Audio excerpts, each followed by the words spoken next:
¿qué tal? Espero que estés bien donde te encuentres. ¿Te gustan las historias? A mí me encantan. Y quiero compartir contigo una historia que se encuentra en la Biblia. Una historia que compartió Jesús, una parábola. En 8 versículos te invito a que profundicemos el contenido que tiene esta historia para nosotros. Te invito a meditar en los pensamientos que Dios tiene, pensamientos de paz. Acompaña. Querido Dios, en el nombre de Jesús queremos agradecerte por este momento que nos regalas e invitarte a que nos ayudes a comprender tu santa palabra. Danos la capacidad de vivirla, de entenderla, de obedecerla y de compartirla. En el nombre de Jesús. Amén. Esta historia se encuentra registrada en el Evangelio de Lucas, el capítulo 18, del versículo 1 al 8. Dos lecciones importantes se encuentran en esta historia, que te invito a que tú puedas leerla con tranquilidad en tu hogar. Esta historia nos presenta dos lecciones centrales. En el versículo 1 encontramos inmediatamente la primera lección. Les refirió también Jesús una parábola sobre la necesidad de orar y no desmayar. Esta verdad central que desprende dos principios importantes: la necesidad de orar y la necesidad de no desmayar. Aunque estas dos lecciones se aplican al pueblo de Dios en todas las edades, tienen una referencia especial al periodo final antes de la venida de Cristo. ¿Cómo sabemos esto? Porque el contexto en el que está la historia nos presentan el panorama al que se refiere Jesús. Déjame presentarte rápidamente. El libro de Lucas, el capítulo 17, del verso 26 al 37, es el contexto. Habla de los días de Noé y de los días de Lot. Luego tú puedes leer con tranquilidad estas citas en Lucas capítulo 17. Es allí donde Jesús, hablando de la venida del reino, él menciona esta historia. Al concluir la parábola, Jesús hace una pregunta en el versículo 8. Cuando venga el Hijo del Hombre, ¿hallará fe en la tierra? Ahora, toda pregunta tiene una respuesta en la Biblia. La encontraremos al final. Hay además aquí en esta parábola símbolos, y es importante que nosotros los podamos identificar para encontrar el mensaje. En primer lugar tenemos el juez de la parábola. Había en una ciudad un juez que ni temía a Dios ni respetaba a hombre. El versículo 7 nos da la representación de este juez. Este juez es un juez injusto que no teme a Dios. Sin embargo, el versículo 7 dice: ¿y acaso Dios no hará justicia a sus escogidos que claman de día y de noche? Aquí Dios es presentado por contraste en el símbolo del juez. En varias ocasiones se presentan contrastes que nos muestran una realidad. Por ejemplo, tenemos cuando Jesús menciona: si vosotros, siendo malos, sabéis dar buenas cosas a vuestros hijos, ¿cuánto más vuestro Padre? En esta parábola se ve por contraste cómo es Dios. Así como este juez es injusto, Dios es justo. Tenemos además en la Biblia que una mujer es empleada como símbolo de la iglesia. En el libro de Efesios, en el libro de Apocalipsis, la Biblia presenta que en el lenguaje simbólico, en las historias o en las profecías, la mujer representa a la iglesia. Pero en este caso, la mujer es una viuda que ha perdido todo. En los tiempos bíblicos, la viudez era algo tremendo. Significaba perder todas las posesiones y además quedar expuesta a la miseria y a la mendicidad también. Esta viuda representa a la iglesia, que ha perdido todo. Representa a los escogidos de Dios, como lo dice el versículo 7, que claman a Él día y noche. Los estudiosos de esta parábola concluyen de que, y están de acuerdo de que esta viuda había perdido a su esposo y que probablemente el hombre haya dejado una gran deuda. la cual sus acreedores vinieron tras su muerte a confiscarle todas las posesiones a esta mujer y dejaron a la viuda totalmente desamparada. No tenía hijos, no tenía hogar, ni dineros, ni amigos. Quiero invitarte a que, si tienes un libro interesante llamado Palabra de Vida del Gran Maestro, busques en la página 130. Allí se nos dice que la mujer que suplicó justicia al juez había perdido a su marido por la muerte. Pobre y sin amigos, no tenía medios de salvar su fortuna arruinada. Podemos ver cómo esta mujer es una representación de los hijos de Dios en un tiempo donde no tendrán absolutamente nada. Nada a lo que aferrarse materialmente hablando. Incluso nada en relación a las personas, a los lazos familiares. Estarán completamente solos. Cristo describe a los elegidos como viviendo especialmente en medio del último tiempo de angustia. Así lo dice en los versículos que encontramos. En el versículo 7, el juez no hará justicia a sus escogidos que claman a él día y noche. Cristo describe a los elegidos como viviendo especialmente en medio del último tiempo de angustia. Dice el libro de Mateo capítulo 24, si aquellos días no fuesen acortados, nadie sería salvo. Mas, por causa de los escogidos, aquellos días se acortarán. Se levantarán falsos cristos, falsos profetas, y harán grandes señales y prodigios de tal manera que engañarán, si fuera posible, a los escogidos. La parábola también nos dice que vino la mujer al juez. Y el versículo 3 dice, vino por justicia.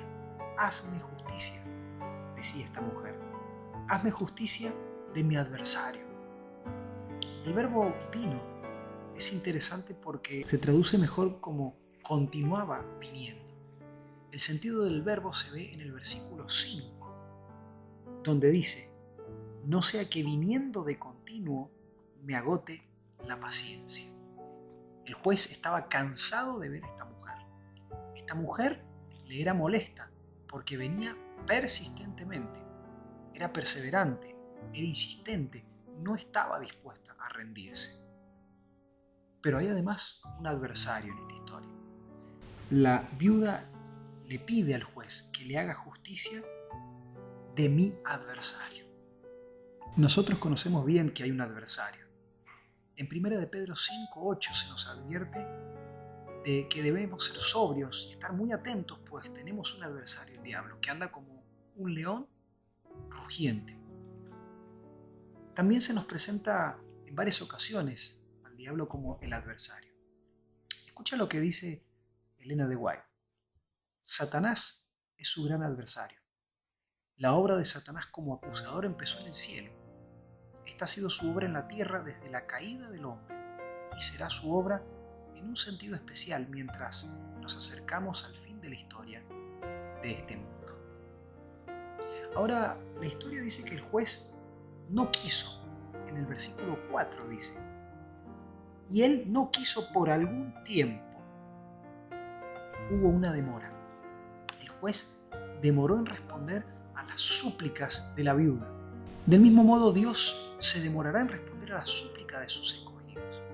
Pero dice el versículo, se tardará en responderles. El versículo 7 dice, ¿se demorará en responderle? Este versículo ha sido traducido en otras versiones de la siguiente manera. La Nueva Versión Internacional dice, ¿lo seguirá posponiendo? La Biblia de Jerusalén traduce, incluso cuando se demora en ayudarlos. Otra traducción reza, aunque retrase la venganza en su nombre. Está claro que Dios demorará en responder a su pueblo. Sin embargo, el contraste entre Dios y el juez es más que claro. El juez se demora caprichosamente. Se quiere sacar a esta mujer de encima y por eso es que responde al final. Sin embargo, Dios demora en responder por otros motivos. Él tarda su respuesta porque los ama. Ahora quiero llevarte al panorama profético de esta parábola. Esta parábola representa nos da características de una profecía. Nos habla claramente de Dios, el juez. Nos habla de un adversario, el diablo. Nos habla de una mujer que ha perdido todo, su iglesia, los creyentes, y nos dice que esta mujer suplica, pide justicia. Así también nos muestra lo que pasará al final, exclusivamente en un tiempo específico. Te invito a que leas lo que dice aquí en el verso 7 de la parábola. Claman a él de día y de noche. ¿Se tardará Dios en hacerle justicia a aquellos que claman de día y de noche? La viuda representa al pueblo de Dios afligido. Escucha lo que dice el libro El conflicto de los siglos, en la página 610. Los amados de Dios pasarán días penosos, encadenados, encerrados en cárceles, sentenciados a muerte, algunos abandonados a propósito para morir de hambre y de sed, en lugares sombríos y repugnantes, en calabozos. Ningún oído humano escuchará sus lamentos, ninguna mano humana se apresurará a socorrerlos. Momentos terribles serán esos. No ha llegado hasta este momento una situación como esta. Nosotros podemos ver lo que está pasando en el mundo. Sin embargo, esto es una situación totalmente diferente. El adversario que representa a Satanás nos dice en este mismo libro que él probará hasta el extremo la confianza de los cristianos en Dios. Su fe y su firmeza serán rigurosamente probadas. Al igual que la viuda, la fe del pueblo de Dios no vacilará en los momentos finales de la historia de este mundo. Su fe no decae, ni sus oraciones, que no reciben respuesta inmediata. Aunque ellos sufren ansiedad, el terror y la angustia más desesperante, ellos no dejan de orar. Ahora bien, la expresión clamar en el versículo 7 es interesante, porque esta palabra clamar se usa en el libro de Hechos, el capítulo 8 y el versículo 7, y también se utiliza en el libro de Lucas, el capítulo 9 y el verso 38, cuando el padre de aquel niño endemoniado clama a Jesús desesperadamente. En Hechos se menciona el clamor de los demonios cuando fueron expulsados por los apóstoles. Y en Mateo 27 encontramos a Jesús clamando: Dios mío, ¿por qué me has desamparado? Esta palabra clamar implica una gran agonía, un gran sufrimiento. Estas personas claman de día y de noche. El siguiente párrafo, que se encuentra en el libro El conflicto de los siglos, en la página 614, nos muestra una razón interesante de por qué Dios demora en responder. Si los hombres tuviesen una visión del cielo, verían multitudes de ángeles poderosos alrededor de los que han guardado la palabra de la paciencia de Cristo. Con ternura y simpatía, los ángeles han presenciado la angustia de ellos, han escuchado sus oraciones, aguardan la orden de su jefe para librarlos del peligro, pero tienen que esperar un poco más. El pueblo de Dios tiene que beber de la copa y ser bautizados. La misma demora, que es tan penosa para ellos, es la mejor respuesta a sus oraciones. Mientras procuran esperar con confianza que el Señor obre, son inducidos a ejercitar su fe. Esperar y con paciencia, como nunca lo hicieron durante su experiencia religiosa anterior. Sin embargo, el tiempo de angustia será acortado por amor a los elegidos. ¿Y acaso Dios no defenderá la causa de sus escogidos que claman a él día y noche? Os digo que defenderá su causa pronto. Esto es interesante porque nos muestra que la demora de Dios es una demora para ayudar a sus hijos. Hay algo que Él quiere hacer en el corazón de todos los escogidos. Él quiere limpiar el corazón de algo mucho más profundo de lo que han vivido anteriormente. Qué interesante es pensar de que hoy nos lamentamos por cosas sin sentido, nos preocupamos y nos quejamos por cosas que no vale la pena quejarnos. Es por ello vital aprender ahora orar antes de la crisis final. Quiero finalizar con un pensamiento para que puedas meditar la razón por la cual tú oras, los motivos por los cuales oras. ¿Son realmente motivos que valen la pena? Escucha lo que dice.